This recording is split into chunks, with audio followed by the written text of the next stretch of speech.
یہاں 3 مسئلے ہیں جو آپ نے سمجھنے، مسائل تو کئی ہیں بلکہ بہت سارے مسائل ہیں، اب میں خلاصہ کو گا تو 3 بن جائیں گے۔ نمبر 1 مسئلہ ہے، سمجھیں، حکیم الامت مجدد الملت مولانا اشرف علی تھانوی رحمہ اللہ نے نشر الطیب میں لکھا ہے۔ میں آپ سے گزارش کروں گا، آپ میں سے ہر شخص جس کے پاس استطاعت ہو، حکیم الامت تھانوی کی سیرت پر مشتمل کتاب نشر الطیب بذکر النبی الحبیب صلی اللہ علیہ وسلم، یہ کتاب خرید لیں۔ بہت چھوٹی کتاب ہے اور پڑھنے والی ہے، حضرت تھانوی نے کمال اس میں کیا۔ حضرت تھانوی فرماتے سے معلوم ہوا کہ جب آدمی کسی ایسے مقام پر جائے جو متبرک ہو، برکت والا ہو، تو وہاں 2 رکعت نفل پڑھنا یہ سنت سے ثابت ہے، اس میں کوئی حرج کی بات نہیں ہے۔ ہاں، اس مقام متبرک کو نفل پڑھیں برکت کے لیے، لیکن اس مکان کی پوجا نہ شروع کر دیں، اس کو مسجد کا درجہ نہ دے دیں، بس ببرکت جگہ ہی سمجھیں اور وہاں 2 رکعت پڑھ لیں۔ بیت المقدس میں آپ نے 2 رکعت پڑھے۔ حکیم الامت تھانوی رحمہ اللہ کا ذوق یہ ہے کہ بیت المقدس میں انبیاء کا اجتماع تھا اور آپ کے تحیۃ المسجد تھے، لہذا اب بھی اگر آدمی مسجد میں جائے تو تحیۃ المسجد پڑھے۔ تحیۃ المسجد میں بات ہمیشہ ذہن میں رکھ لیں، آدمی وضو کرے تو 2 رکعت پڑھے، اسے کہتے ہیں تحیۃ الوضو۔ مسجد میں جائے تو 2 رکعت پڑھے، اسے کہتے ہیں تحیۃ المسجد۔ وقت ہو، وضو کیا، 2 رکعت پڑھ لیں، پھر مسجد میں گئے 2 رکعت اس کے پڑھ لیں۔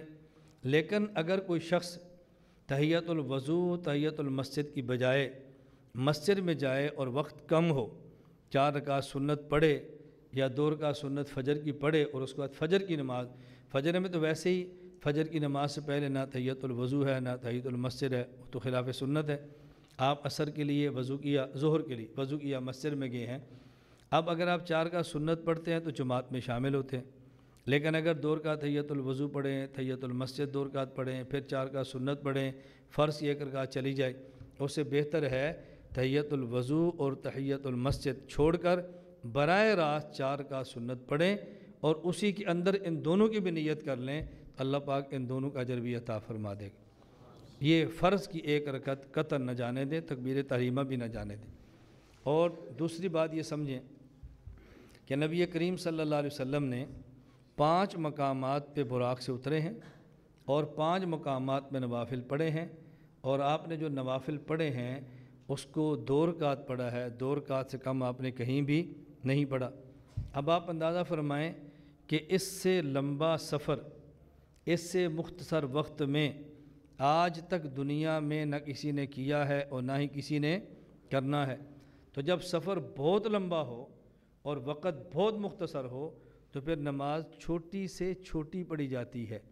رسول اکرم صلی اللہ علیہ وسلم کا ان 5 مقامات پہ 2 رکعت پڑھنا اور کسی ایک مقام پر بھی 1 رکعت نہ پڑھنا، اس بات کی دلیل ہے کہ ہمارے ہاں کم از کم جو نماز ہے وہ 2 رکعت ہے، کم از کم نماز 1 رکعت نہیں ہے۔ تو یہ جن لوگوں نے 1 رکعت شروع کر رکھی ہے نا کہ 8 تراویح پڑھ لو، 1 وتر پڑھ لو، نہ، یہ کام نہ کریں۔ کم از کم نماز کی رکھتے کتنی ہیں؟ 2، اس کا خیال فرمائیں۔ تیسری بات یہ سمجھیں کہ نبی کریم صلی اللہ علیہ وسلم امام بنے ہیں اور بقیہ تمام انبیاء علیہ السلام مقتدی بنے ہیں۔ یہ جو آپ نماز پڑھ رہے ہیں یہ نماز آپ کی جسمانی ہے اور باقی انبیاء کی نماز بھی جسمانی ہے۔ یہ بات میں اس لیے سمجھا رہا ہوں، آج بعض لوگ غلط فہمی کے اندر ڈال رہے ہیں کہ نہیں جی یہ آپ کی روحانی نماز تھی، آپ کی بھی روح تھی، باقی انبیاء کی بھی روح تھی، یہ آپ کا جسم تھا، باقی انبیاء کی روح تھی۔ نہ، آپ کا بھی دنیا والا جسم مبارک تھا اور باقی انبیاء علیہ السلام کا بھی دنیا والا جسم مبارک تھا۔ آپ نے جماعت کرائی ہے۔ ملا علی قاری رحمۃ اللہ علیہ مرقات شرح مشکات میں فرماتے ہیں ان حقیقت الصلاۃ بالاشباح دون الارواح، نماز کی حقیقت یہی ہے کہ جسم نماز پڑھے، اس کو نماز کہتے ہیں۔ اس کا معنی آپ کا بھی جسم تھا دنیا والا اور باقی انبیاء کا بھی جسم تھا دنیا والا۔ یہ ذہن میں رکھ لیں۔ اب لوگ دھوکہ دینے کے لیے، شبہ ڈالنے کے لیے ایک بات کہتے ہیں کہ اگر انبیاء علیہ السلام کا دنیا والا جسم تھا تو تمہارا عقیدہ، تمہارا نظریہ یہ ہے کہ انبیاء علیہ السلام اپنی قبروں میں نماز پڑھتے ہیں، اپنی قبروں میں ہوتے ہیں، اپنی قبروں میں زندہ ہیں، قبروں میں نماز پڑھتے ہیں۔ ادھر تم کہتے ہو انبیاء علیہ السلام اپنی قبروں میں نماز پڑھتے ہیں، اور ادھر تم کہتے ہو کہ انبیاء علیہ السلام بیت المقدس میں حضور پاک کے پیچھے کھڑے ہوئے نماز پڑھ رہے تھے۔ اگر انبیاء یہاں تھے تو قبروں میں کون تھا؟ اگر قبروں میں انبیاء ہیں تو یہاں کون ہے؟ یہ اس لیے شک پیدا کرتے ہیں تاکہ عام کا ذہن بن جائے عوام کا کہ یہ قبر میں تو جسم تھے اور یہاں جسم نہیں تھے بلکہ نبیوں کی روحیں آئی تھی اور نماز پڑھ رہے تھے۔ میں کہتا ہوں آپ ذہن میں رکھو، ہم ان سے پوچھتے ہیں جو سوال آپ نے ہمارے اوپر کیا، توجہ رکھیں، یہی سوال آپ کے اوپر بھی ہے۔ کیوں؟ اگر ہم یہ کہتے ہیں کہ انبیاء کے اجسام قبور میں ہیں تو تم کہتے ہو کہ انبیاء کی روحیں جسم کے اندر نہیں ہیں بلکہ وہ علیین کے اندر ہیں۔ تو ہمارا سوال یہ ہے اگر انبیاء کی ارواح علیین کے اندر ہوتی ہیں تو یہاں نماز کون پڑھ رہا تھا؟ اگر یہ روحیں تھیں تو علیین میں کون ہے؟ اگر علیین میں روحیں تو پھر یہاں کون ہے؟ تو تم کیا جواب دو گے؟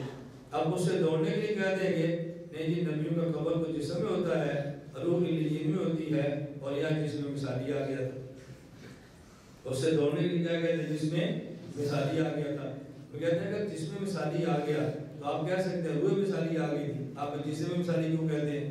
یہ بات اچھی طرح سمجھ لیں، ہم کہتے ہیں انبیاء علیہ السلام کے اجسام یہ دنیا والے تھے، باقی جو سوال کرتے ہیں اس کا جواب ذہن نشین فرما لیں۔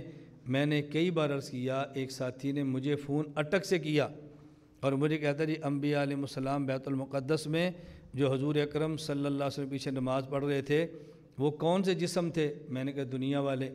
کہتا جی وہ تو قبروں میں پھر کون ہوتا ہے؟ اگر وہ قبروں میں ہوتا ہے تو یہاں کون تھا؟ اگر یہ وہ تھے تو قبروں میں کون ہے؟ میں نے اس سے پوچھا کہ آپ کہنا کیا چاہتے ہیں؟ اس نے کہا جی ہم کہنا چاہتے ہیں کہ آپ کا عقیدہ یہ ہے کہ انبیاء علیہ السلام قبروں میں زندہ ہیں، تو جب قبروں میں زندہ ہیں تو پھر یہاں کون تھا؟ اگر یہ وہی نبی ہے پھر قبروں میں کون تھا؟ میں نے اس سے پوچھا کہ آپ کہاں رہتے ہیں؟ مجھے کہتا ہے اٹک۔ میں نے پوچھا آپ کہاں پڑھتے ہیں؟ کہتا ہے راول پنڈی۔ میں نے کہا آپ جھوٹ کیوں بولتے ہو؟ مجھے کہتا ہے جی سچ کہتا ہوں۔ میں نے کہا نہیں جھوٹ ہے۔ مجھے کہتا ہے جی سچ ہے۔ میں نے کہا سچ کیسے ہے؟ آپ رہتے کہاں پر ہو؟ اٹک۔ پڑھتے کہاں پر ہو؟ پنڈی۔ میں نے کہا جب اٹک میں رہتے ہو تو پنڈی میں کیسے پڑھتے ہو؟ اگر پنڈی میں پڑھتے ہو تو پھر پنڈی میں رہتے ہو نا۔ مجھے کہتا نہیں میں رہتا اٹک میں ہوں، پڑھنے کے لیے پنڈی کیا ہوں۔ میں نے کہا وہ رہتے قبروں میں ہیں، حضور کے پیچھے نماز پڑھنے کے لیے بیت المقدس آئے تھے۔ اب اس میں الجھن کی کون سی بات ہے؟ آدمی رہتا اور جگہ پر ہے، جاتا اور جگہ پر ہے، یہ تو پوری دنیا میں چلتا ہے، کوئی نئی بات تو نہیں ہے۔ آپ مکہ مکرمہ میں جائیں، بندے پوچھتے جی کیا کر رہے ہو؟ عمرہ۔ کہاں رہتے ہو؟ کوئی بھی نہیں کہتا مکہ رہتا ہوں جی، میں سرگودا رہتا ہوں۔ کوئی بندہ پوچھے آپ رہتے سرگودا یا عمرہ کیوں کرتے ہیں؟ آپ کا جواب ہوگا جی رہتا سرگودا ہوں، عمرہ کے لیے مکہ مکرمہ آیا ہوں۔ انبیاء علیہ السلام رہتے قبروں میں اور نماز کے لیے بیت المقدس آئے تھے۔